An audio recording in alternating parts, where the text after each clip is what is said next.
What's up, guys? I'm Richard de Gavea. I'm a professional wildlife photographer, Sony Alpha ambassador, and a safari guide. And we're here tonight to talk about the A9II. Marlon? Richard, thanks for that introduction. My name is Marlon and Richard, also a professional wildlife photographer and safari guide. And exactly what Richard said, we're going to be chatting about the most remarkable camera that I certainly have ever used, the Sony A9II. It's going to be a discussion, a mirrorless discussion. It's going to be a discussion about the incredible specs of this camera. Now, if you have any questions at all, if you've ever thought about, should I move to mirrorless? Should I upgrade to the A9II? I'm a wildlife photographer. I enjoy the nature. I enjoy outdoors. If that's been something you've been battling with, and you are in that position where you're thinking about changing, then this discussion is tailor-made for you, because we're going to be discussing dynamics and certain aspects of this camera that has blown us away. And both Richard and myself are professional wildlife photographers. This is our trade. This is something that we've been invested into for the better part of our lives, just about. And we understand cameras. And I speak for Richard here when I say that the Sony A9II has totally changed the way that we photograph. So this conversation is made for you. Get your questions ready. There's going to be ample opportunity to post questions, and we'll answer them in detail for you. And just enjoy it. If you have an A9II as well, you're going to hopefully be impressed by what we have to say and some of the images that we're going to be sharing with you. But some exciting news from Richard as well with regards to buying your A9II. So guys, along with all of this, the A9II is on a ridiculous special at the moment. It's almost 30% off. You go to any of your dealers, Sony Alpha dealers around the country, you'll find that it's been marked down from within the 90,000 rands down to about 65,000 rand. So it's basically like we're giving you the cameras at the moment. Secondly, there's a promo code for this live workshop that we're doing now. It's Wildlife01, and you can get a 10% cashback on any of the Sony items, lenses, things like that. There are a few things that are not on the list, so check out cashbacks.co.za, and that'll give you a full rundown of what's happening. So away from that stuff, let's start talking about this epic camera. I mean, tell me about your change into mirrorless and what you think this A9II represents. Absolutely. It's something that I love sharing, because what you might think, and I'll say this up front, is that we're being paid to say this and host this chat, and we're going to talk honest and real here tonight. The reality is, yes, we are ambassadors, and yes, we do represent a brand, but both Richard and I are incredibly proud of the work that we do. There is no way you can put a piece of machinery in my hands and make me photograph it because you're giving it to me for free, or whatever the case is. That's not the way I photograph. And when I first came into contact with Sony, was actually, and I'll keep it short, but a guest of mine was using it, and I was with another brand at the time, and this is about 2 years ago in the Serengeti, and I remember using my camera, and this guest had this smaller little compact camera, and it was an A9, and I honestly didn't think that much. I was still in that mindset of, it's got to be big, it's got to be clunky, it's got to be DSLR, you know, like, what's this mirrorless stuff that everyone's talking about? And I just remember this lady taking a photo, and a series of photographs, and she almost outshot me, and I remember processing her photographs with her, and I was like, wait a second, what is happening here? Like, what's this A9 thing, you know? And I knew it was Sony, but it's the first time I really got to see that camera in action. And early last year, I started speaking to Sony, and I got to take to the Pantanal for 6 weeks, left all my previous gear that I had been using for 12 years.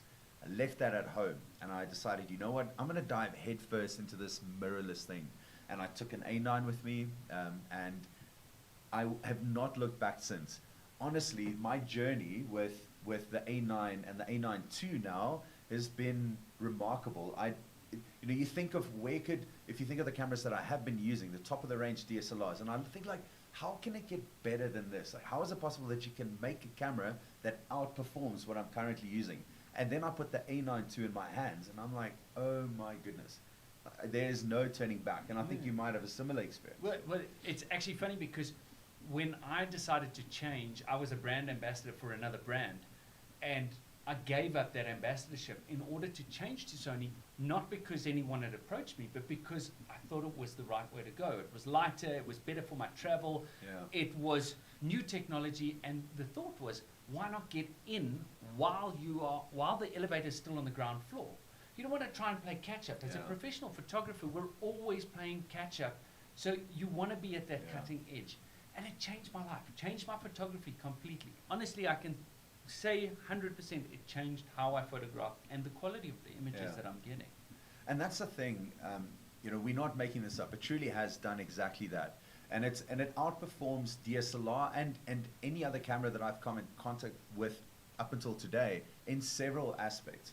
I think if we get into, and you might want to know about how, like we say these things, how practically has it changed? And I just want to, before we get into why this camera is so amazing, to this day, I still look at threads online that degrade mirrorless cameras in general, and that includes the A9II. That people will still be stuck on DSLR technology when there's something so much better. But I don't know if it's a fear of, or they are afraid of the build structure, whatever it is. But what is that people are afraid of? Why?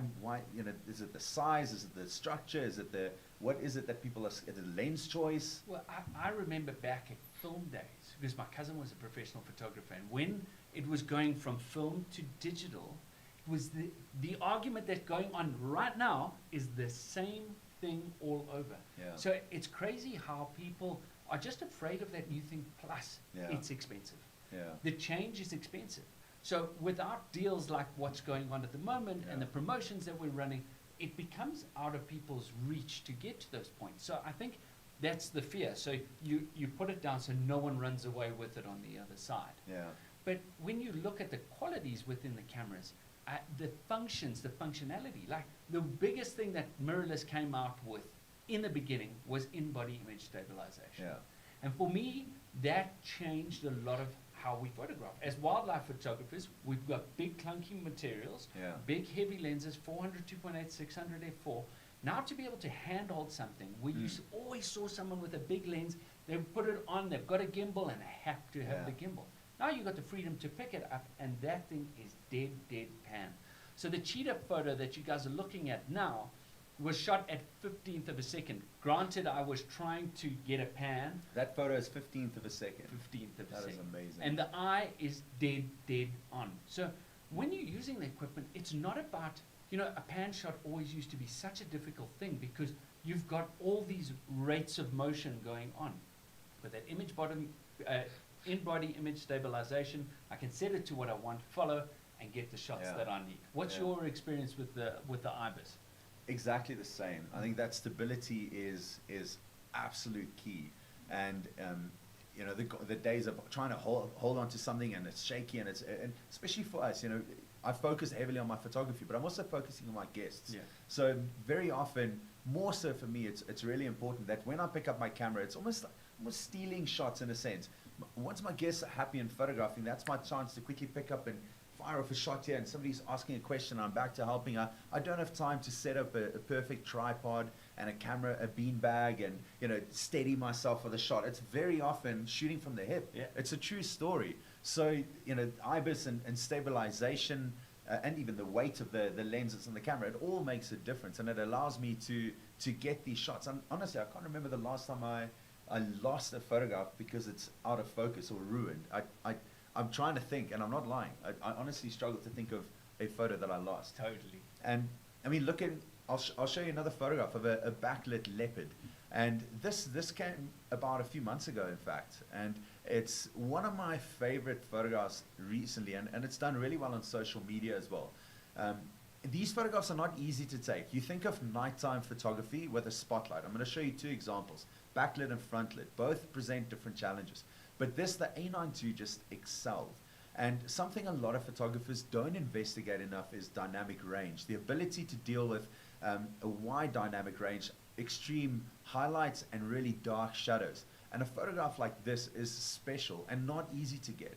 You can't just stick to the standard spotlight settings because you're dealing with, I call it delicate light. Because you have that rim light, it can be very easily ruined, overexposed, or underexposed to the point where you have to edit it and bring it back. But looking at that, the highlights are perfectly preserved. You even get that color in the tongue. And to see that is remarkable, right? Because you see that red and you can see that beautiful blue nighttime hue. And for me, that's important in a camera and missing in so much. And a question you got to ask yourself, dynamic range, you might not think of it. When you get into Lightroom or Photoshop and you start processing the A9II files, all of a sudden you're like, this processes so easily. And that's dynamic range. That's the fact that you can use those sliders more effectively. And your processing strategy actually is easier and more effective, and you're going to end up with beautiful photographs that way. Well, in saying that, you think about your eyepiece, being able to have an eyepiece, a digital eyepiece that you're looking through the whole time, and you can see your histogram in it while you are looking through that eyepiece. Yeah. It means you can work within the bounds of your dynamic range. You can see when things have been clipped, when things aren't, how they're working back and forth. Yeah. And that's just so powerful. That image is so powerful. I have to add to that, guys. I can't. If for any one reason you get an A9II, it's for that viewfinder experience. Yeah. If for any reason you leave DSLR behind, you have pro gear. I know it's a costly change, but going to the Sony A9 Mark II, the viewfinder. Think about it. This how many times in the field did you have to take a photo, test, playback, take another one, change, test, change, take another one. Okay, there, the exposure's good to go. And then all of a sudden, the lion walks from the backlit scene into a dark bush. You're like, oh, dang it. Take a photo, test shot, okay, cool, expose. And then that is gone. Because you can see exactly, when it walks and the screen darkens, you know it's underexposing. You adapt your settings and you're good to go. It changes the game. It is a game-changing feature.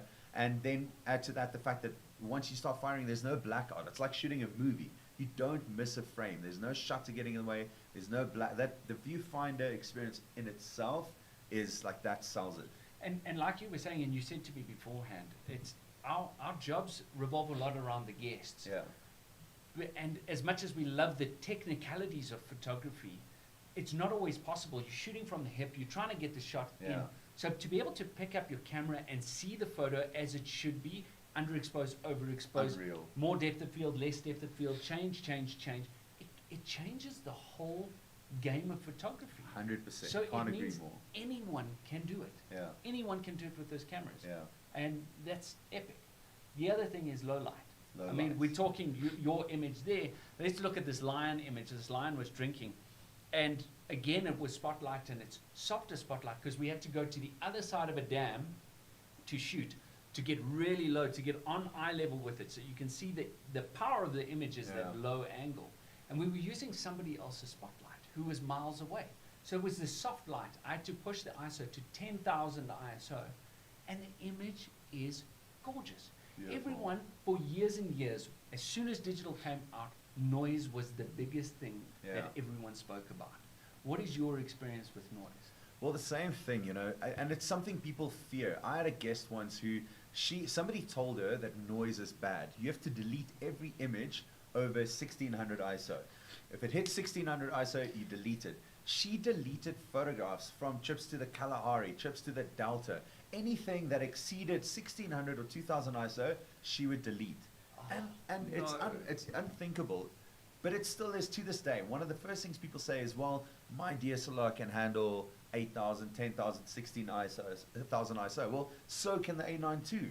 I promise you, I come from the best. I used to use the best camera in terms of noise reduction and clean, beautiful images. The A9II has bettered that for me, and I'm not just saying that. If you look at this next photograph of a leopard coming down a tree with a Dacre. Now, this photograph, and we're not showing you beautiful portraits, and like you're gonna get that. If you're worried about, why we're only talking about, you get those. Once you can get this down, those are easy. You're gonna get the nice shots, the great daylight shots, the backlit sun, sunlight, and that's all. It's considered done. But this is where it counts, okay? Photographs like this, a leopard at night with a spotlight on it coming down a tree with a Dacre in its mouth. If you've ever seen a leopard come down a tree, it's fast, Rich. How If you fast try is to do that? it during the daytime, you mess it up. If you're not on the ball, you will get blurred. Like it's so true. And this at night, getting the shot, 10,000 ISO, this leopard coming down the tree with a Dacre, sharp, very low noise. I don't even do, I hardly do noise reduction, very, very minimal. And you know, what I do in Lightroom, if I can't do it in Lightroom, I seldom do it outside of Lightroom. So a photograph like that is captured on the A9II with a 70-200 attached at f2.8, and it is mint.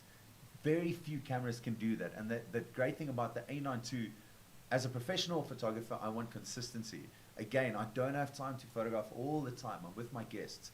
When I pick it up, it means the action is good. There's something happening, and because I have a big library, and I'm sure you do as well. So we're not just shooting away. So in a moment like that, I need the camera to work, and it does. It was able to capture that extreme low light and incredible image quality. What an image! Thank you. I mean, just seeing that coming down, I'm longing for the bush. We're all a little homesick, a little sick of home, not homesick. Absolutely. Sick of home. But again, your wife's listening. Yeah, to no. The best part is that getting the images. It's about creating libraries, and we're not showing you pretty images of portraits and stuff like that simply because anyone can get it. We're trying to show you what you can get in tough situations without having to work hard doing it. Yeah. So this next image is of baboons playing, and we were on the one side watching the baboons, and there was an elephant with us, and it was a really cool sighting. And I looked through this gap in the trees, and there was foliage in the way, and I was able to lock focus on one. And with the focus tracking of these things, it locked onto this baboon. The little guy jumped over, and through all of the foliage, through everything, I didn't even have to try. It just did it for me. Yeah. We say it's cheating. It's not. We are able, with the focus tracking, to now concentrate on composition, on the art, and do it quickly. So I'll use it very often as a lock-on. I know you use a medium block. I like a smaller, aim small, miss small. But I like to then lock onto that subject, get eye autofocus, and then recompose and shoot away as I need to. What's your experience with the eye autofocus? Exactly what you mentioned there, Richard. Guys, and I know we're talking about this A9II and highlighting things that work for us, and it sounds like a come and buy this thing you have, but it really, when I speak about the A9II, I get excited. I genuinely get excited to share about it because photography is our game, and I found in DSLR it was just so repetitive. I just knew what to expect, and it was just the same autofocus point, the same menu, the same settings. It was just, that's just how it worked. You do it anything else, it just, with the A9II, when it came along, it's even to this day, I'm still exploring the AF mode. I still, after a year and a half of using that camera, I'm still exploring my autofocus capabilities, and I still don't think I have it. I think there's more to learn. And that's something to say, because if you take a traditional camera or any other camera out of the box for that matter, there's your autofocus system, that's how it works. And it's almost like this adaptive, the AI learning just keeps getting better and better. And this next image that will come up now of a tiger walking towards me, this is in Ranthambore in India. It was actually my last trip before lockdown, sadly. I was in India, and it was an amazing experience up there. But this cat we had seen her from a distance, and we waited for her, and right behind us was a herd of chital deer. And she saw them and started stalking. Now, the biggest challenge is there was a woodland, and there's trees in the way, which is a bit of a problem if you're trying to photograph something coming at you at high pace. And the A9II was like, buddy, I've got your back. Don't you worry. I'm going to track this tiger for you. Now, the key thing is, I always set my autofocus sensitivity to 2, just out of habit. And what that does, you have a range of 1 to 5 in sensitivity settings. If you set it to 5, it becomes really responsive. So in a setting like this, if I lock onto the tiger and the tree gets in the way, there's a chance it might jump onto the tree, and the tiger comes into shape, but it will keep jumping.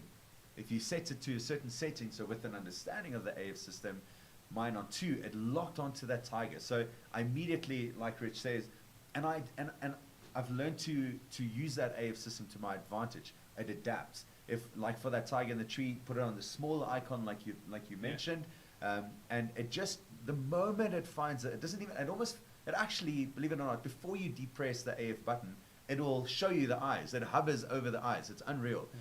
Before you even focus, it already knows where the eyes are. Crazy. Like, how mad is that?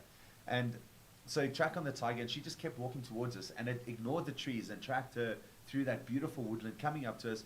I think I fired probably 160 frames of her walking there, changing trees, clean shot coming towards us, full portrait, turning landscape, and it just kept firing. And every single one of those photographs, I'll post them into a blog if you want to see them. I'm not lying. Every single shot is sharp and tracked and in focus.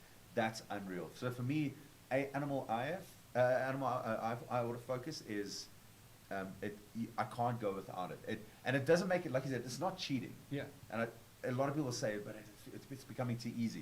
You still have to know what you're doing. It just facilitates the fact that now you can focus on composition and your other settings, because you know autofocus is taken care of. Totally. And within that, you're saying how you shot 160 images. And again, I love that image. It's just so artistic, and you've got the lines, and it's really just powerful in the greatest sense. But you shot 160 images. Now, with the new A9II, it has 2 high-speed card slots. Yeah. So you get your speed. You've got overflow cards that you can use, but also at 20 frames a second, you're not missing anything. No. And with guests, it also helps me because everything's quieter. It's not going ka-clunk, ka-clunk, ka-clunk every time I'm taking a photo.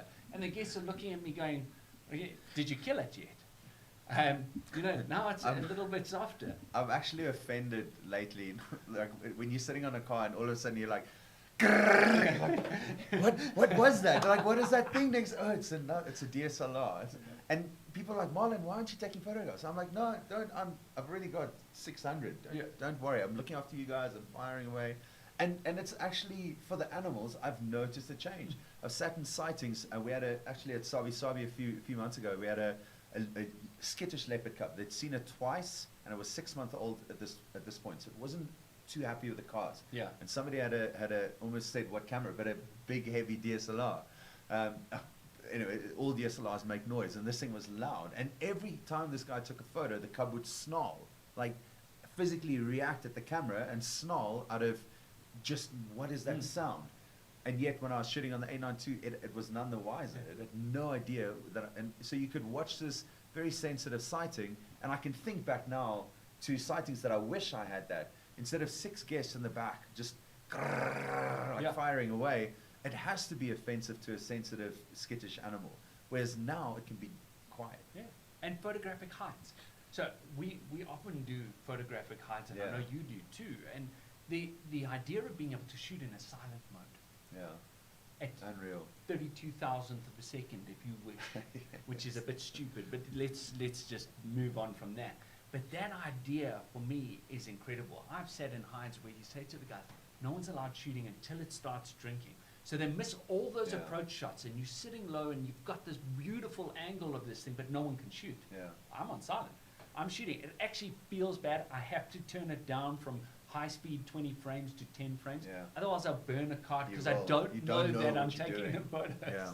Rich, and another thing, and this is an important thing to take note of, is many people talk about not criticize, but don't fully understand the Sony menu. Okay.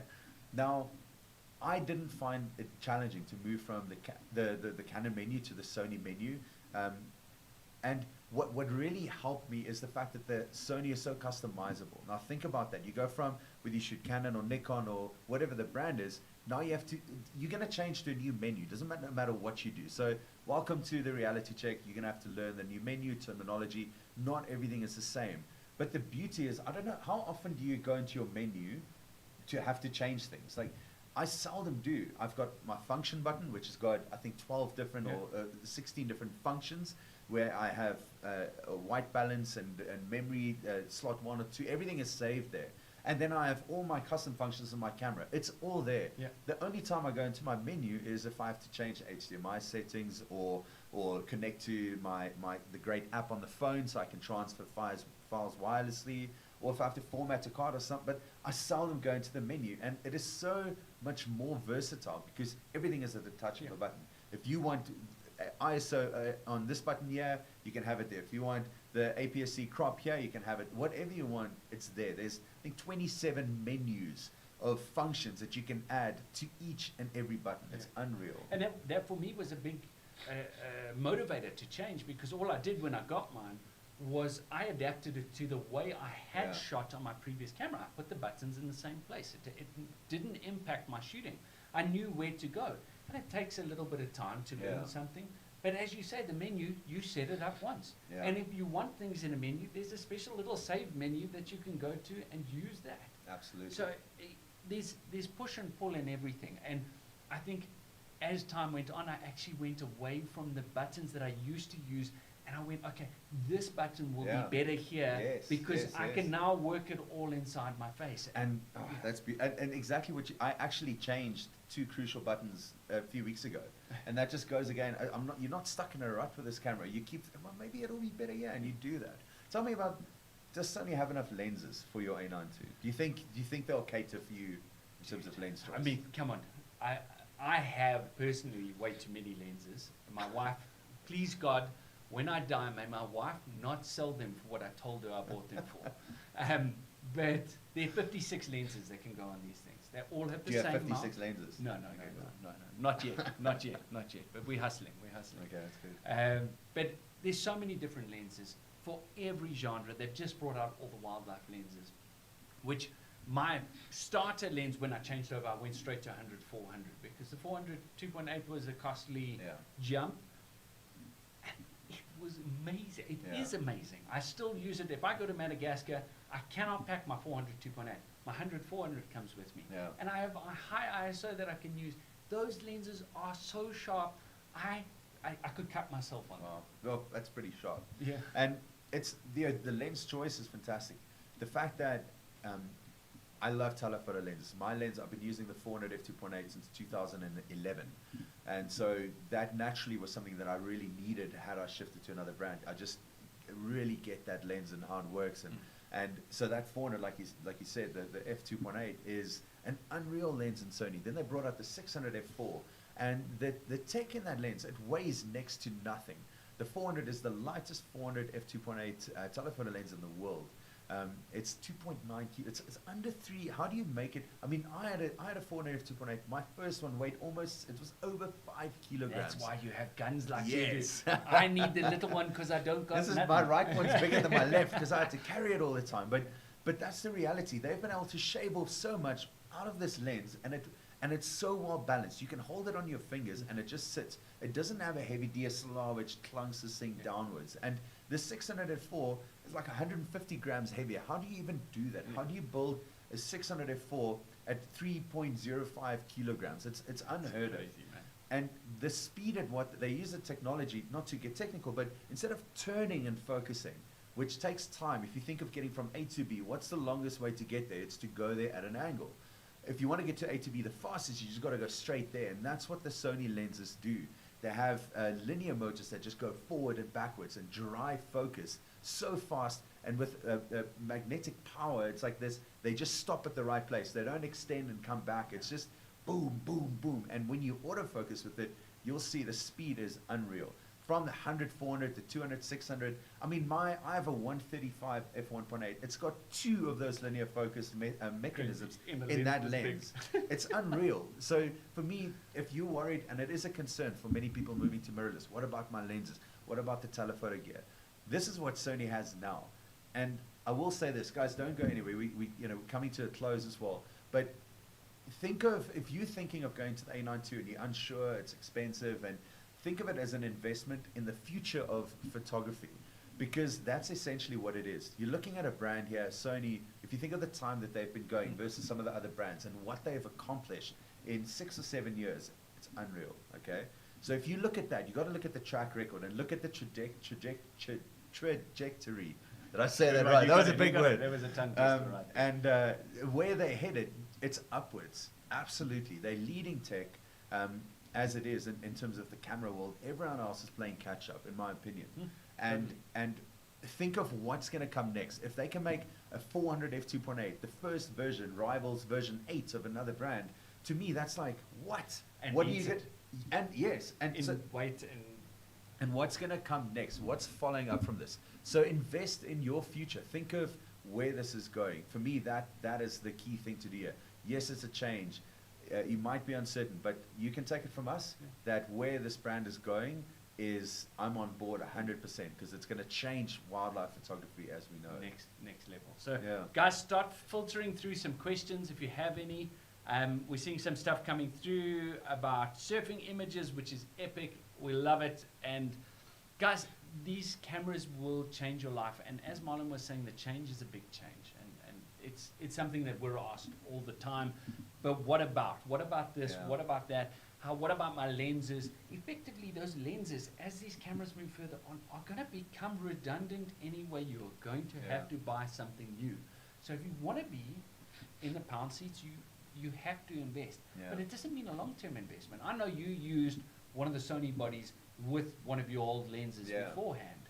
And as much as it didn't work as well as the Sonys, it did not work. It still worked. Yeah. Yeah, so you can still do that. Yeah. And I just saw a question with regards to how strong are these cameras? Mm. And it is a good question because, like, in terms of build quality, the strength, in your experience, how strong are they? Well, Can they take a beating? We had that Zamanga trip where it was just raining the whole time. All the gear got absolutely soaked 100 times over. Proper Natal rainstorm. I wish I had my gorilla photo because we were in a torrential downpour for like 6 hours. Cameras are fine, not even an issue.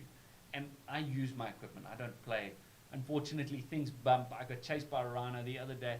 I had 200,000 rands worth of gear laying on my lap and I was trying to catch it and everything. All 100%. And I've taken my A9II to the Himalayas. It was minus 35 at times. My camera was frozen in a layer of ice. My batteries lasted, very importantly. I hardly changed batteries. I followed the rules. I kept batteries against my body well covered, but my batteries were fine. My lens was perfectly fine. I've added in dust. I've added in 95% humidity in the Pantanal.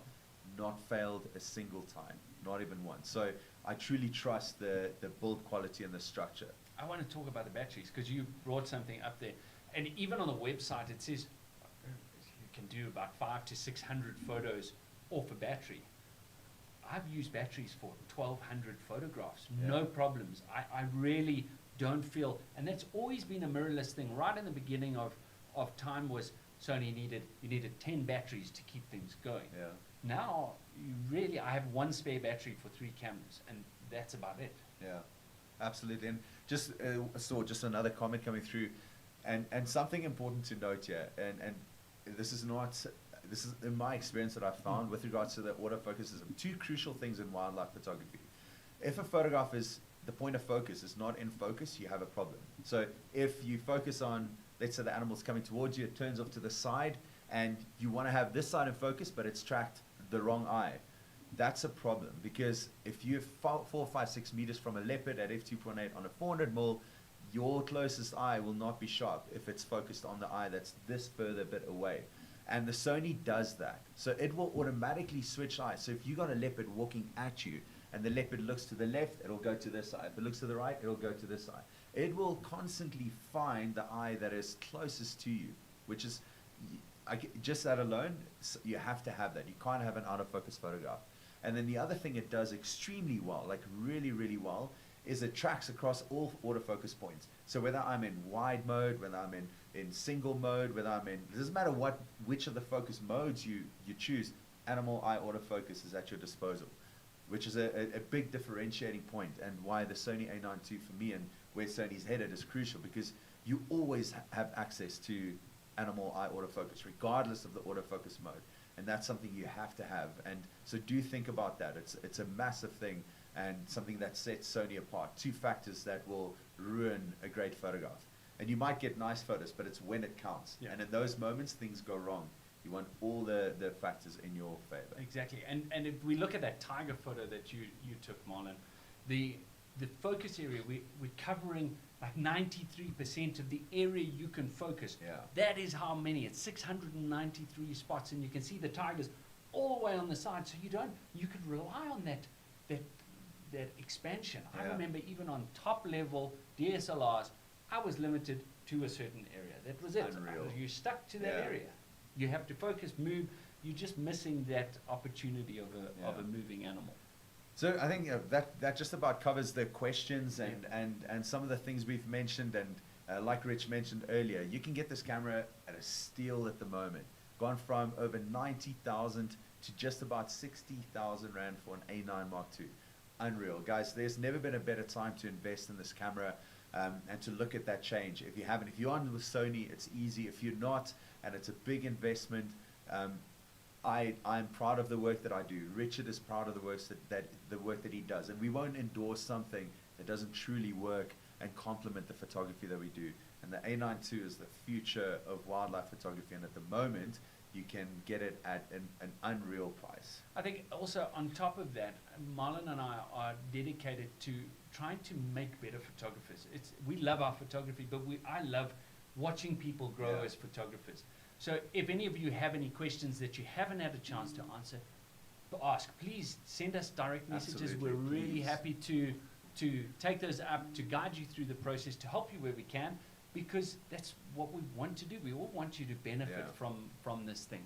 And don't forget about the promo code Wildlife01, and that's for the next 15 days. It's a 10% cashback discount. Go to cashbacks.co.za. It's over a whole range of Sony products. There are about 4 or 5 that you won't be able to get, but stick to the ones you do. And you get 30% off the A9II. What else do you need? I mean, come on. So go get your Sony. Send us DMs. Let us know how it goes for you. Like Rich says, ask us questions. We're always there for you, and we want to take your photography to the next level. Thanks very much. Thanks, Marlon. Thanks for this evening, man. Great chat. Thank you, Richard. Thanks, guys. Thanks for tuning in. Hope to see you again soon. Cheers.